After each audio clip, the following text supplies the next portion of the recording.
আল্লাহ তাআলা বলেছেন ওয়াকাদা রব্বুকা আল্লা তা'বুদু ইল্লা ইয়্যাহ। আল্লাহ তাআলার এটাই ফয়সালা যে তোমরা আল্লাহ ছাড়া অন্য কারো ইবাদত করবে না। ইবাদতে শরীক চলে না, ইবাদতে কোনো শরীক চলে না। ইবাদত এককভাবে শুধুমাত্র মহান আল্লাহ রাব্বুল আলামিনের জন্য। যত প্রকারের ইবাদত আছে, শুধু নামাজ না, নামাজ, রোজা, হজ, যাকাত, ভয় করা, আর অনেক রকমের ইবাদত, দোয়া করা, যত রকমের ইবাদত আছে সমস্ত ইবাদতের মালিক বা অধিকারী একমাত্র আল্লাহ রাব্বুল আলামিন। এতে কোনো শরীক চলবে না। আল্লাহর এটাই ফয়সালা যে তোমরা আল্লাহ ছাড়া অন্য কারো ইবাদত করবে না, এটা আল্লাহর হক। তা আল্লাহ তাআলা প্রথমে তার হকটা জানিয়ে দিলেন যে আমার হক, আমার অধিকার হলো এই যে তোমরা এককভাবে কেবলমাত্র আমার ইবাদত করবে। 2 নম্বরে যাদের হক আল্লাহ তুলে ধরছেন, 2 নম্বরে ওয়াবিল ওয়ালিদাইনি ইহসানা।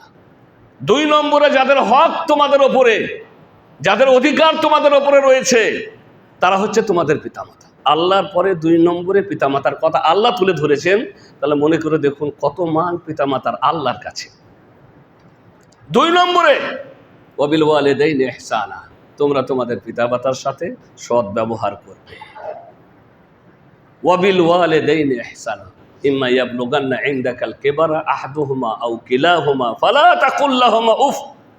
আল্লাহ তাআলা বিস্তারিত করে বুঝিয়ে দিচ্ছেন, যখন তাদের উভয়েই কিংবা কোনো একজন বার্ধক্যের চরম সীমায় পৌঁছে যাবে পিতামাতাদের, কখনো দেখবেন পিতার অবস্থা মাশাআল্লাহ খুব ভালো, মা একেবারে ডাউন হয়ে গেছে, মা যেন আর ভালো চলাফেরাও করতে পারে না, মা তেমন কোনো কাজ করতে পারে না। তো একজন মাশাআল্লাহ, কিন্তু বাবা মাশাআল্লাহ খুব ভালো আছেন, চলাফেরা করেন, আসা যাওয়া করেন, বাবার অবস্থা ভালো আছে। আবার কখনো দেখবেন বাবা পড়ে গেছে, বাবা ডাউন হয়ে গেছে, শরীর একেবারে দুর্বল হয়ে গেছে, বাবা আর চলাফেরা করতে পারেন, মা কিন্তু শক্ত আছে। তো মা যতদিন শক্ত থাকে ততদিন কিন্তু মা স্বামীর খিদমত করে, তখন কিন্তু কার প্রয়োজন হয় না। মা যখন আছে তখন মা তার স্বামীর খিদমত করে, যখন শক্ত থাকে। তা আল্লাহ বলছেন যদি দুজনেই বার্ধক্যের চরম সীমায় পৌঁছে যায়, এমন চরম সীমা যখন তারা তাদের নিজের কাজ নিজেই করতে পারে না, তারা নড়াচড়া করতে, তারা যাওয়া আসা করতে, বসা উঠা করতে তাদের অসুবিধা হয়, এরকম বার্ধক্যে তারাই দুজনেই পৌঁছে খেয়েছে, কিংবা একজন, দুজনেই কিংবা একজন, ফালা তাকুল লাহুমা উফ, এরকম অবস্থায় তাদের জন্য শব্দটুকু ব্যবহার করো না। শব্দ মানুষ কখন ব্যবহার করে? 2 অবস্থা হয়।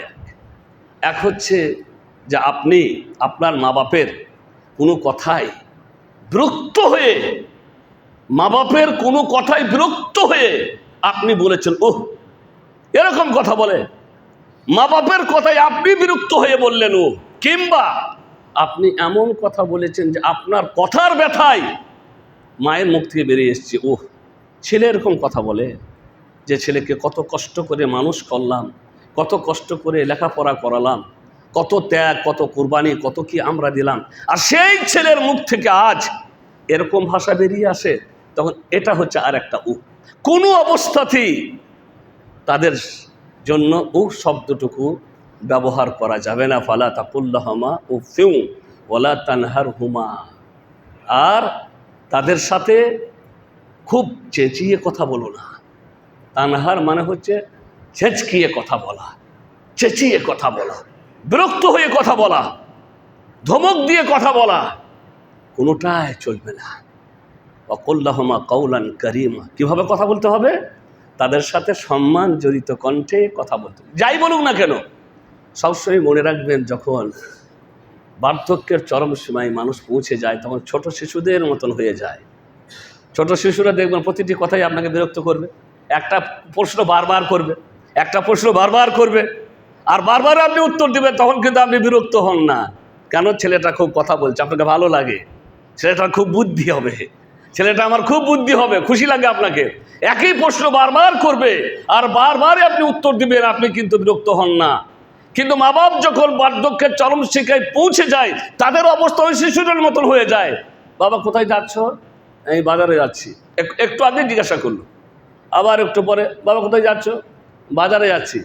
আবার একটু পরে হয়তো বলবে বাবা কোথায় যাচ্ছে, আরে বললাম না বাজারে যাচ্ছি, এই হয়ে গেল। দুবারের থেকে তিনবার আর আপনার সহ্য হবে না।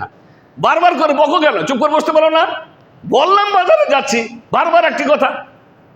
এইটা আল্লাহ রাব্বুল আলামিন ওয়ালা তানহারহুমা, ওরা একটা শিশুর পর্যায়ে পৌঁছে গেছে, বাড়িতে বসে বসে বিরক্ত বোধ করছে, বাইরে বের হতে পারছে না। যে মানুষটি বাইরে বেরিয়েছে, সাথীদের সঙ্গে মিশেছে, এখানে সেখানে বসেছে, সব কিছুই দেখেছে, এখন বাইরের জগৎ দেখতে পাচ্ছে না, একঘেয়েমি ভাবে বাড়িতে বসে বসে বিরক্তি বোধ করছে। তাই বারবার করে একটা কথা আপনাকে জিজ্ঞাসা করছি, বারবার একটা কথা আপনাকে বলছে। আল্লাহ বলছেন খবরদার বিরক্তি হইও না, ওয়ালা তানহারহুমা ওয়া কুল লাহুমা কওলান কারীমা। বাবা আমি বাজারে যাচ্ছি, আবার বলেন বাবা আমি বাজারে যাচ্ছি, তুমি বসো আমি একটু পরে চলে আসবো, বাবা আমি বাজারে যাচ্ছি। তারা বলুক, যত বলুক, আপনি সম্মানের সাথে তাদের উত্তর দেন। কখনোই তাদেরকে ধমক দিয়ে কোনো কথা বলা যায় না, নিষেধ করেছেন মহান আল্লাহ রাব্বুল আলামিন। তারপরে বলছেন ওয়াকফিদ লাহুমা জানাহাদ্দুল্লি মিনার রাহমা, আর তাদের জন্য তুমি তোমার রহমতের বাজুকে বিছিয়ে দাও। এগুলাকে বাজু বলে, রহমতের বাজুকে বিছিয়ে দাও। এ রহমতের বাজু আবার কেমন করে বিছানো হয়? রহমতের বাজু বিছিয়ে দাও। বাবা প্যারালাইসিস হয়ে গেছে, কিংবা মা উঠতে পারে না, নড়তে পারে না, গোসলখানায় যেতে পারে না, বাথরুমে যেতে পারে না, নিজে চলতে পারে না, নিজে বাইরে যেতে পারে না, তুমি তাকে কোলে করে নিয়ে, তাকে তুলে নিয়ে, কিংবা হুইল চেয়ারে বসিয়ে তুমি নড়াচড়া করাবে, তুমি ঠেলে নিয়ে যাবে, তুমি উঠিয়ে দিবে, তুমি বসিয়ে দিবে, তুমি তার খিদমত করবে। এটাকে বলা হয় রহমতের বাজুকে বিছিয়ে দাও। বিরক্তি বোধ করো না, তাদের জন্য তোমার রহমতের বাজুকে বিছিয়ে যাও। তাদের কি প্রয়োজন, তাদের কি দরকার? বাড়িতে একঘেয়েমি ভাবে অনেক দিন ধরে বসে আছে, বাইরের জগৎ দেখতে পাই না। অনেক সময় মনে করে বাবা আমাকে একটু ওই বাইরে একটু বসিয়ে দাও, আমি একটু বাইরে থাকি, আবহাওয়া ভালো আছে, চেয়ারটা নিয়ে বাইরে বসিয়ে দেন। চাইছে বাইরের জগৎটা একটু দেখবে, আপনি বিরক্তি বোধ না করে আপনি তাকে তুলে নিয়ে গিয়ে, ধরে নিয়ে গিয়ে, যেমনভাবে যে কোনো ব্যবস্থা, এখন তো উন্নত ব্যবস্থা হয়েছে, হুইল চেয়ার হয়েছে, আরও কত কি হয়েছে, তাদেরকে এইভাবে তুমি তোমার রহমতের বাজুটা তাদের জন্য বিছিয়ে দাও। ওয়াকফিদ লাহুমা জানাহাদ্দুল্লি মিনার রাহমা।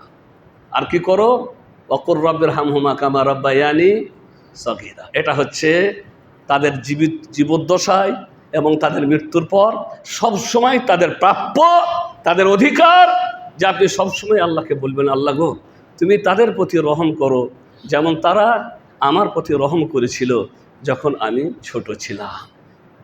কেমনভাবে মহান আল্লাহ রাব্বুল আলামিন বিস্তারিতভাবে পিতামাতার কথাটা আমাদেরকে জানালেন। আর সবথেকে বড় কথা যে 1 নম্বরে আল্লাহ তার অধিকারের কথা বলার পরে 2 নম্বরে যাদের অধিকারের কথা বললেন তারা হচ্ছেন পিতামাতা। আর একটি আয়াতে সূরা লুকমানে আল্লাহ রাব্বুল আলামিন বলেন ওয়াসাইনাল ইনসানা বিওয়ালিদাইহি হামালাতুহু উম্মুহু ওয়াহানান আলা ওয়াহন ওয়া ফিসালুহু ফি আমাইন আনিশকুরলি ওয়া লিওয়ালিদাইক ইলাইয়াল মাসির। এখানে আল্লাহ বলছেন যে আমি মানুষদেরকে নির্দেশ দিয়েছি, ওসিয়ত করেছি যে তারা যেন তাদের পিতামাতার সাথে সদ্ব্যবহার করে। এখানে দুটাই উল্লেখ করে দিলেন, তারা যেন তাদের পিতামাতার সাথে সদ্ব্যবহার করে। তারপরে মায়ের কথা এবারে তুলে ধরছেন আল্লাহ। হামালাতুহু উম্মুহু ওয়াহানান আলা ওয়াহান, তার মা তাকে বহন করেছে কষ্টের উপরে কষ্ট সহ্য করে। মায়ের পেটে যখন আসি বা এসেছিলাম আমরা, তখন মা দুর্বল হয়ে যায় বা হয়ে গেছিল বা হয়ে যাচ্ছে। যখনই পেটে সন্তান আসে তখন একজন মা দুর্বল হতে থাকে। সে পেটে সন্তান বাড়ে আর মা তত দুর্বল হয়। যত সন্তান বাড়ে মা তত দুর্বল হয়। না বসে সুখ, না উঠে সুখ, না খাওয়াতে সুখ, না নিদ্রাতে সুখ, কোনো জায়গাতে না যাতায়াত তো করতেই পারে না, খুব ভয় পায়, কি জানে কোথায় পড়ে যাব, ছেলের আমার ক্ষতি হয়ে যাবে। সন্তানের ক্ষতির ভয়ে যাতায়াতও করতে পারে না, শুধু চেকআপের জন্য যেতেই হবে, উপায় নেই, তাই চেকআপের জন্য যেতে হয়। তাছাড়া চরম সাবধানতা অবলম্বন করে একজন মা তার এই পেটের সন্তানকে বাঁচানোর জন্য। সন্তান পেটে বাড়তে আছে, মা দুর্বল হতে আছে, খাওয়াতে রুচি নেই। সবাই আমরা জানি মায়েদের পেটে যখন বাচ্চা আসে তখন তাদের রুচি কমে যায়, কোনো কিছুর গন্ধ সহ্য করতে পারে না, খাবারের গন্ধ নিতে পারে না, এমন একটা অবস্থায় আসে তারা। আর সেই অবস্থায় দুর্বল থেকে দুর্বলতম অবস্থায় পৌঁছে যায়, আর সেই অবস্থায় তারা তোমাদেরকে বহন করে। এটা হচ্ছে যখন পেটে ছিলাম, তারপরে দুনিয়া দেখলাম, দুনিয়াতে এলাম, প্রসব করলো মা, সেই মায়ের প্রসব যন্ত্রণা, প্রসব ব্যথা যে কত হয়েছে, এটা আমরা ভাষা দিয়ে সম্পূর্ণরূপে ফুটিয়ে তুলতে পারবো না। এটা একজন মাই জানে যে তার কষ্টটা কত হয়েছে, সে কতটা ব্যথা অনুভব করেছে, তার কত কষ্ট হয়েছে, এটা বর্ণনা দিয়ে বোঝানো যায় না। প্রসব করেছে আপনাকে, অফিসা আলহফি আমাই, আর 2 বছর তোমাকে দুধ পান করিয়েছে। 2 বছর আমরা সকলেই মায়ের বুকের দুধ পান করেছি, যে দুধ আল্লাহ সৃষ্টি করে দিয়েছেন। দুনিয়াতে আসার আগে আল্লাহ তাআলা মায়ের বুকে দুধ সৃষ্টি করে দেন। তাই আল্লাহ বললেন আনিস করুলি, যেহেতু এই কাজগুলো আমি আল্লাহ করে দিয়েছি, তুমি দুনিয়াতে আসার পরেই ভাত খেতে পারতে না, ভাত মুড়ি এগুলো খাবার মতন তোমার যোগ্যতা ছিল না, তোমার পেট ওগুলা হজম করতে পারবে না। তখন তোমার হজম করার মতন একটাই, সেটা হচ্ছে তোমার মায়ের বুকের দুধ। তাই তোমার দুনিয়াতে আসার আগেই আমি তোমার মায়ের বুকে দুধ সৃষ্টি করে দিলাম। তোমার মায়ের স্তন ছিল আগে, তোমার জন্ম হওয়ার আগে, কিন্তু তখন দুধ ছিল না। স্তন ছিল কিন্তু দুধ ছিল না। কিন্তু যেমনি তুমি দুনিয়াতে এলে, তখন আমি তোমার মায়ের স্তনগুলিকে দুধ দিয়ে ভরে দিলাম। আর সেই দুধটা হচ্ছে আল্লাহর কুদরতি নিজাম দিয়ে তৈরি করা দুধ। 1 দিনকার শিশু, 2 দিনকার শিশু, 4 দিনকার শিশুর জন্য ওই দুধটা কতটা পাতলা হতে হবে, কতটা গাঢ় হতে হবে, আল্লাহ তার কুদরতি নিজাম দিয়ে সেটাকে বাড়াতে থাকেন। তার কোয়ালিটি পরিবর্তন হতে থাকে, সন্তান বাড়তে থাকে, আর তার কোয়ালিটি পরিবর্তন হতে থাকে। এমন মায়ের দুধ, যে দুধ কোনো পৃথিবীর কোনো ফ্যাক্টরি আবিষ্কার করতে পারেনি। আজও পর্যন্ত কোনো ডাক্তার বলতে পারবে না যে এই দুধটা মায়ের বুকের দুধের মতো, কেউ বলতে পারবে না। শুধু এতটুকুই দুধ যখন নাই, বাঁচাতে তো হবে, তা এইটা খাওয়াবেন, এই দুধটা খাওয়াবেন, ওই দুধটা খাওয়াবেন, কিন্তু এটাই যে মায়ের বুকের মতন দুধ, তা কোনো ডাক্তার কখনোই বলে না। এই দুধের কোনো বিকল্প নাই।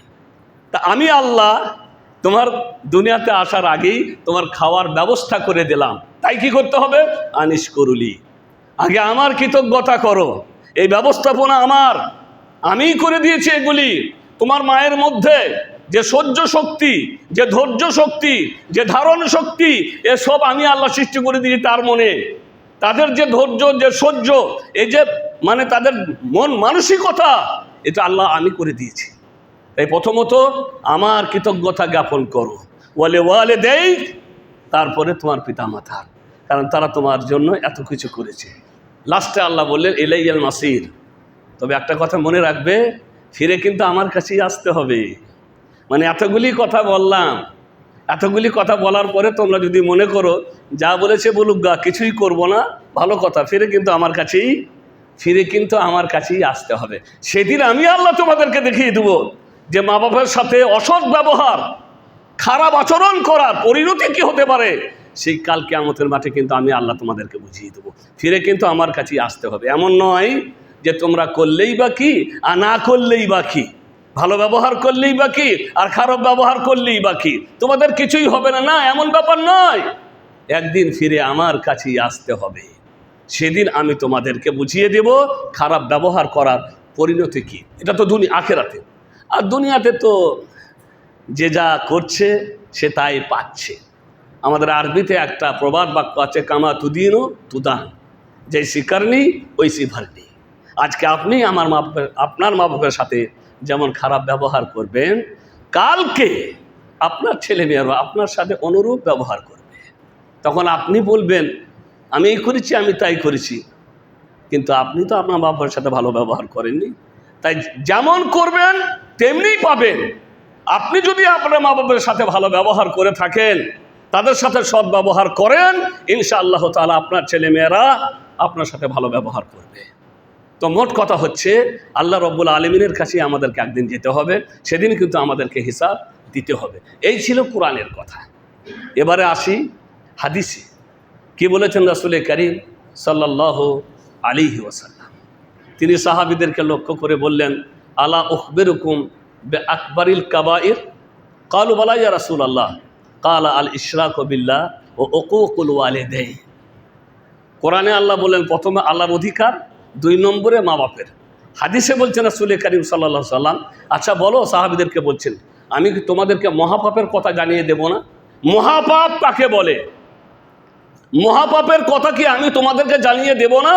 কালু বালা ইয়া রাসূলুল্লাহ, অবশ্যই জানিয়ে দেন। তখন আল্লাহ রসুল বললেন, আল ইশরাকু বিল্লাহ, সর্বপ্রথম সব থেকে বড় পাপ, মহাপাপ আল্লাহর সাথে শরিক করা। আল্লাহর সাথে শরিক এটা সব থেকে বড় মহাপাপ, এমন পাপ যার ক্ষমা নেই, যার ক্ষমা নাই। মানে এমন নয় যে এই শিরিক করতে করতে মরে গেল, জান্নাত যেতেও পারে নাও যেতে পারে, না, জান্নাত যাবেই না, সে চিরস্থায়ী জাহান্নামী যে শিরিক করে মারা যাবে। কিন্তু শুধু বুঝে রাখতে হবে এতটুকু, শিরিক করতে করতে যদি মৃত্যুর পূর্বে তওবা করে নেয় তাহলে তার ব্যাপার আল্লাহর কাছে। আল্লাহ ক্ষমা করেছেন কি করেননি সেটা আল্লাহর ব্যাপার, জান্নাতেও যেতে পারে, জাহান্নামেও যেতে পারে। কিন্তু যদি তওবা না করে মারা যায় কোনো মুশরিক অবস্থায়, তাহলে তার জন্য দোয়া করাও জায়েজ নয় এবং সে হবে চিরস্থায়ী জাহান্নামী। ইব্রাহিম আলাইহিস সালাম তার বাপের জন্য দোয়া করতে চেয়েছিলেন, কিন্তু আল্লাহর কাছে তা মঞ্জুর হয়নি। আল্লাহ রসুল সাল্লাল্লাহু আলাইহি সাল্লাম তার মায়ের কবরের কাছে গিয়ে মায়ের জন্য দোয়া করতে চেয়েছিলেন। আল্লাহ নবী পেরিয়ে যাচ্ছিলেন মক্কার মদিনার পথে, মাকামে আবুয়া বলে একটি জায়গা আছে, মাকামে আবুয়া বলে একটি জায়গা আছে, সেখানে মায়ের কবর আছে। আল্লাহ নবী জানতেন যে এইখানে এরকম একটি জায়গাতে আমার মা মারা গেছিলেন, কারণ তিনি মায়ের সাথেই ছিলেন। তাই আল্লাহর কাছে অনুমতি চাইলেন, আল্লাহ তুমি আমাকে অনুমতি দাও, মায়ের কবরের জিয়ারত করতে চাই। আল্লাহ তাআলা অনুমতি দিলেন, যাও জিয়ারত করতে যাও, অসুবিধা নেই। কবরের কাছে চলে গেলেন, আবার আল্লাহকে বললেন, আল্লাহ গো আরেকটুকু অনুমতি দাও, মায়ের জন্য একটুকু ক্ষমা চেয়ে নি তোমার কাছে। আল্লাহ রাব্বুল আলামিন বললেন, না, এটা হবে না। কেন? কারণ তারা মুশরিক অবস্থাতেই বা ইসলাম আসার আগেই তারা মারা গেছিল। অতএব তাদের জন্য কোনো ক্ষমা প্রার্থনা করার অনুমতিও আল্লাহ রসুল সাল্লাল্লাহু আলাইহি সাল্লাম পাননি। মানুষ এখন প্রশ্ন করতে পারে যে তারা তো ইসলাম পায়নি, আল্লাহ নবী যখন নবী হন তখন তারা তো দুনিয়াতে, তার মা বাপ দুনিয়াতে ছিল না, তো দুনিয়াতে থাকলে ইসলাম আসার পরে হয়তো ইসলাম গ্রহণ করতো কি না করতো সেটা আলাদা ব্যাপার, ওটা আল্লাহর ব্যাপার। কিন্তু যেহেতু ইসলাম গ্রহণ করেনি, অতএব তাদের জন্য কোনো ক্ষমা নেই। বলার উদ্দেশ্য হচ্ছে একটাই, যে মুশরিকদের জন্য ক্ষমা চাওয়াও যাবে না, তারা চিরস্থায়ী জাহান্নামী হবে। তাই আল্লাহ রসুল বললেন সব থেকে বড় পাপ যার কোনো ক্ষমা নেই সেটা হচ্ছে আল্লাহর সাথে শিরিক করা। আর 2 নম্বরে উকুকুল ওয়ালিদাইন, পিতামাতার সাথে অসৎ ব্যবহার করা, তাদের অবাধ্যতা করা, তাদের সাথে খারাপ ব্যবহার করা, এটাও হচ্ছে 2 নম্বরে। কোরআনেও হচ্ছে 1ম নম্বরে আল্লাহর হক, 2য় নম্বরে পিতামাতার। হাদিসেও রাসূল কারীম সাল্লাল্লাহু আলাইহি সাল্লাম বললেন, প্রথমে হচ্ছে আল্লাহর হক আর 2য় নম্বর হক হচ্ছে পিতামাতার, তাদের সাথে অসৎ ব্যবহার করা যাবে না। এক সাহাবী এলো রাসূল কারীম সাল্লাল্লাহু আলাইহি সাল্লামের কাছে, বলল, ইয়া রাসূলুল্লাহ, আমি জিহাদে যেতে চাই। আল্লাহ রসুল বললেন, আওয়ালিদাইকা হাই, তোমার পিতামাতাদের মধ্যে কি কেউ জীবিত আছে? কালা নাম, বলে হ্যাঁ আছে, আমার মা বেঁচে আছে। কালা ফাফিহিমা ফাজাহিদ, ফিরে যাও, ওদেরকে নিয়েই জিহাদ করো, মানে ওদের খিদমত করো গা, ওদের সেবা করো গা। ওদের সেবা করলেই জিহাদের মতো সওয়াব পাওয়া যাবে, তোমাদেরকে জিহাদে যেতে হবে না। একটা কথা, প্রসিদ্ধ কথা আছে যে মায়ের পায়ের নিচে জান্নাত, এটা একটা বা বেহেশত, এটা খুব প্রসিদ্ধ কথা। এর 2টো বর্ণনা আছে, একটা হচ্ছে জয়ীফ দুর্বল আর একটা হচ্ছে সহি বর্ণনা। সেই সহি বর্ণনাটা হচ্ছে এই ধরনের, একজন এলো আল্লাহ রসুলের কাছে, জিজ্ঞাসা করলে, ইয়া রাসূলুল্লাহ, আমি জিহাদে যেতে চাই। আল্লাহ রসুল বললেন, তোমার মা কি বেঁচে আছে? তখন আল্লাহ রসুল বললেন, হ্যাঁ মা বেঁচে। তখন সে লোকটি বলল, মা বেঁচে আছে, বলে যাও তোমার মায়ের সাথে জিহাদ করো, ফা ইন্নাল জান্নাতা তাহতা রিজলাইহা, কারণ জান্নাত তার পায়ের নিচে। এটা সহি বর্ণনা। তো মোট কথা হচ্ছে মায়ের পায়ের নিচে জান্নাত কথাটা সত্য, সহি, সঠিক। তবে একটি বর্ণনার মানে ধারা অনুপাতে সেটা জয়ীফ, দুর্বল, সেটা আলেমুল আমরা বুঝেন। তো মোট কথা হচ্ছে তাদের এত অধিকার, তাদের সাথে সৎ ব্যবহার করার এত মান ও মর্যাদা দিয়েছেন মহান আল্লাহ রাব্বুল আলামিন, যে কোরআনে তিনি বিস্তারিতভাবে পিতামাতার কথা তুলে ধরেছেন। বারাকাল্লাহু লি ওয়া লাকুম বিল কোরআনিল আযীম ওয়া নাফা'নি ওয়া ইয়্যাকুম বিল আয়াতি ওয়া যিকরিল হাকীম। ইন্নাহু তাআলা জাওয়াদুন কারীমুন মালিকুম বাররুর রাউফুর রাহিম।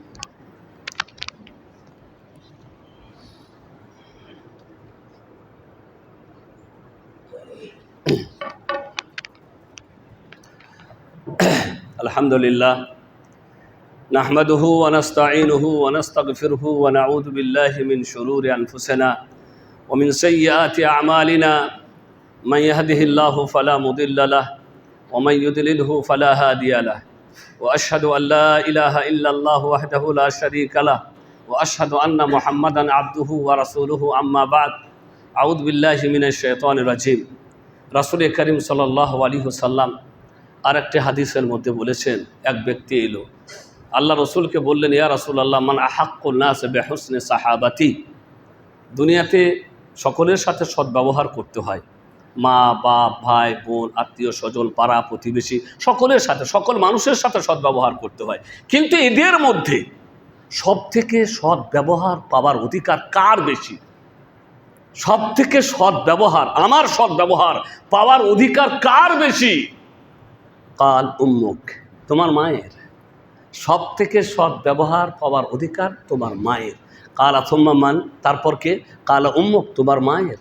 কালা থুম্মা মান, কালা উম্মুক, তোমার মায়ের। তিনবার মায়ের কথা বললেন। কালা থুম্মা মান, তারপর কে? কালা আবুক, তোমার বাবা, তোমার পিতা।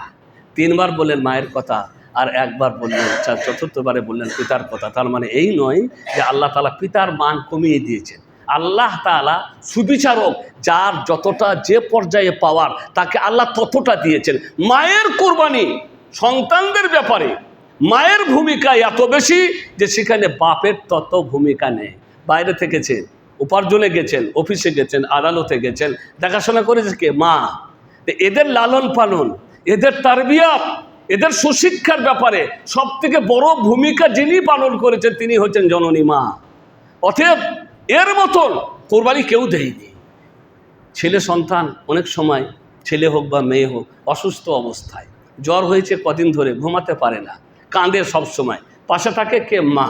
স্বামী যদি বাড়িতে আসে তার স্বামীকে বলে আপনি একটুকু ওই ঘরে গিয়ে ঘুমান, কারণ ছেলে হয়তো বা মেয়ে যাই হোক সারাদিন হয়তো ঘুমাতে দেবে না আপনাকে, বা সারা রাত কান্নাকাটি করবে, আপনার ঘুম হবে না, আপনি যান ওই ঘরে গিয়ে ঘুমান। স্বামীকে পাঠিয়ে দিল ওই ঘরে ঘুমাতে, আর এই মা বসে থাকবে সন্তানের কাছে সারা রাত, তার মাথায় হাত বুলাবে, আর সারা রাত তার মাথার পাশে বসে বসে শুধু আল্লাহর কাছে দোয়া করবে আর বলবে, আল্লাহ আমার ছেলেকে আরাম দাও, আমার সন্তানকে আরাম দাও, ওর রোগকে আল্লাহ দূর করে দাও। কয়েকদিন অতিবাহিত হয়ে যায়। আবার ছোট শিশুরা যদি হসপিটালে ভর্তি থাকে, সাথে থাকবে কে? মা। বাবা থাকলে চলবে না, থাকতে হবে কাকে? মাকে। একদিন, দুদিন, 4 দিন, 5 দিন পর্যন্ত অ্যাডমিট ছিল একটা ছেলে তার হসপিটালে, পাশে বসেছিল মা, চোখে ঘুম ছিল না। কয়েকদিন পর ছেলের আরাম হয়েছে, তখন মায়ের এত খুশি, এত খুশি যে সে তখন পাড়া প্রতিবেশীর মেয়েদের কাছে যায় আর খুশি করে বলে, বোন আজকে আমার ছেলেটা আরাম হয়েছে। এই চিন্তা নেই যে আমি 4 দিন ঘুমাতে পাইনি, এই চিন্তা নেই যে 5টা দিন আমার চোখের ঘুম ছিল না। এত আনন্দ এই দিন আজকে যে ছেলে তার আজকে আরাম পেয়েছে। এই হচ্ছে মায়ের ভূমিকা। এ কাজ কোনো পুরুষ করতে পারে না। তাই রাসূল করিম সাল্লাল্লাহু আলাইহি ওয়াসাল্লাম বললেন, তোমার মা, তোমার মা, তোমার মা। একজন বাবা বাড়িতে আসে, চলে যায়, ছেলেরা কে কোথায় থাকছে, কে কী করছে না করছে অতটা গুরুত্ব দেয় না, কিন্তু মাকে গুরুত্ব দিতে হয়। তাই সেই বাড়ির সন্তানরা বা মেয়েরা বিগড়ে যায়। আর বর্তমান সমাজে তো বুঝতেই পারছেন, মোবাইল আমাদেরকে কি করে ফেলেছে। যদি মা চোখ বন্ধ করে নেয়, মা যদি চোখ বন্ধ করে নেয়, তাহলে একদিন সর্বনাশ ঘটবে এই আপনার মেয়েটার ক্ষেত্রে। মা কিন্তু সেটা বুঝতে পারছে না। মোবাইলে মেয়ে আপনার কথা বলছে ঘন্টার পর ঘন্টা, মাকে চোখ রাখতে হবে কথা কার সাথে বলছিল, কেন বলছিল, কে আসে। কিন্তু মায়েরা ভ্রুক্ষেপ না দিলে এই মেয়ে একদিন দেখবেন পালিয়ে গেছে আপনার মাথা নত করে দিয়ে, আপনাকে সমাজে লাঞ্ছিত অপমানিত করে দিয়ে সে কারোর সাথে চলে গেছে। এই ঘটনা তো দিন রাত ঘটতে আছে, দিন রাত ঘটতে আছে। এমনকি বিয়ের পরে বিয়ের রাতেও চলে গেছে, বিয়ের পরে বিয়ের রাতেও চলে গেছে। বাবার সমস্ত খরচা হয়েই গেল, মানুষ খাওয়ালো, এই করলো তাই করলো, যত রকমের লাখ লাখ খরচা হয়ে গেল, আর মেয়ে দেখলে বিয়ের রাতেই চলে গেছে। তো কথা হচ্ছে এগুলো অহরহ ঘটতে আছে। কেন? কারণ হচ্ছে মা চোখ বন্ধ করেছিল, মা গুরুত্ব দেয়নি। মায়ের ভূমিকা অনেক বেশি সন্তানদের লালন পালনের ক্ষেত্রে। কারণ বাবা তো বাইরে যাবে, সে তো কাজ করে ক্লান্ত হয়ে সন্ধ্যায় যখন ফিরবে, 4টি খাওয়া দাওয়া করে আবার আরামে চলে যাবে। অর্থাৎ মায়ের ভূমিকা সব থেকে বেশি তাকে পালন করতে হয়। আর যে মা এই ভূমিকা পালন করে, সেই মায়ের জন্য আল্লাহ রাসূল সাল্লাল্লাহু আলাইহি ওয়াসাল্লাম বললেন, তোমার মা, তোমার মা, তোমার মা। রাসূল করিম সাল্লাল্লাহু আলাইহি ওয়াসাল্লামের একজন স্ত্রী খাদিজা, তারই ছিল 4টি মেয়ে আর 2টি ছেলে। ছেলেরা তো মানে শৈশবী শিশু অবস্থায় দুনিয়া থেকে চলে গেছিলেন, এবং 4টি মেয়ে জয়নাব, উম্মে কুলসুম, রোকাইয়া এবং ফাতেমা। তার লালন পালন করেছিলেন কে? খাদিজা রাদিয়াল্লাহু তাআলা আনহা। নবী হওয়ার আগের কথা বলছি, নবুয়তের জিন্দেগি সবাই পায়নি। আল্লাহর নবী নবী হওয়ার জিন্দেগি পেয়েছেন একমাত্র বেশি অংশটা ফাতিমা রাদিয়াল্লাহু তাআলা আনহা। তার লালন পালন হয়েছে কারণ তিনি নবীকে দেখেছেন, নবীরকে বসতে, নবীকে উঠতে, নবীকে যেতে, নবীর হাসি, নবীর কান্না সব দেখেছেন ফাতেমা রাদিয়াল্লাহু তাআলা আনহা। তাই তার সব কিছু ছিল রাসূল করিম সাল্লাল্লাহু আলাইহি সাল্লাম, সব কিছু ছিল রাসূল করিম সাল্লাল্লাহু আলাইহি সাল্লামের মতো। মা আয়েশা বলছেন, ফাতেমা যখন আসতো, ফাতেমা যখন যেত, ফাতেমা যখন বসতো, তার সব কিছু মনে হতো একেবারে নবীর মতো। একেবারে তার উঠা, তার বসা, তার চলা, তার ফেরা, তার কথার স্টাইল সম্পূর্ণ ছিল মুহাম্মদ রাসূলুল্লাহ সাল্লাল্লাহু আলাইহি সাল্লামের মতো। কারণ নবুয়তের জীবনটা সম্পূর্ণ পেয়েছিল ফাতেমা রাদিয়াল্লাহু তাআলা আনহা। অন্যান্য মেয়েরা তা পায়নি, কিন্তু লালন পালন করেছিলেন সবাইকে, সুশিক্ষায় শিক্ষিতা করেছিলেন সবাইকে খাদিজা রাদিয়াল্লাহু তাআলা আনহা। সবাইকে সুশিক্ষায় শিক্ষিতা করেছিলেন। অর্থাৎ মায়েদেরকে খুব খেয়াল রাখতে হবে মেয়েদের ব্যাপারে, বিশেষ করে ছেলেদের ব্যাপারে তো বটেই, যে তারা কোথায় যাচ্ছে, কি করছে, কোথায় কথা বলছে। যদি বিপজ্জনক কিছু দেখে মা, তাহলে স্বামীর কানে সে কথাটা দিবে যে এরকম কিছু মনে হচ্ছে, এরকম কিছু ভাব লাগছে, আপনি একটু খোঁজ খবর নেন। চুপ করে থাকলে কিন্তু হয় না, চুপ করে থাকলে কিন্তু একদিন সর্বনাশটি হবে, সেটা কিন্তু আমাদের জানার দরকার আছে। তো মা যেহেতু তোমাকে আল্লাহ অনেক মান দিয়েছেন, অনেক মর্যাদা দিয়েছে, কারণ তোমার ভূমিকা অনেক বেশি। লালন পালনের ক্ষেত্রে তোমাকে বিরাট ভূমিকা পালন করতে হয়। চুপ করে বসে থাকলে হয় না, চোখ কান খোলা রাখতে হয়। বর্তমান বাজারে মায়ের ভূমিকা বলতে গিয়ে একটা কথা বলি, আমার নিজের মায়ের কথা সবসময় আমি একটা কথা বলি। জীবনের শেষ মুহূর্তে আমার মা একটু খুব বেদিশে হয়ে গেছিল। বেদিশে মানে খেয়াল রাখতে পারতেন না।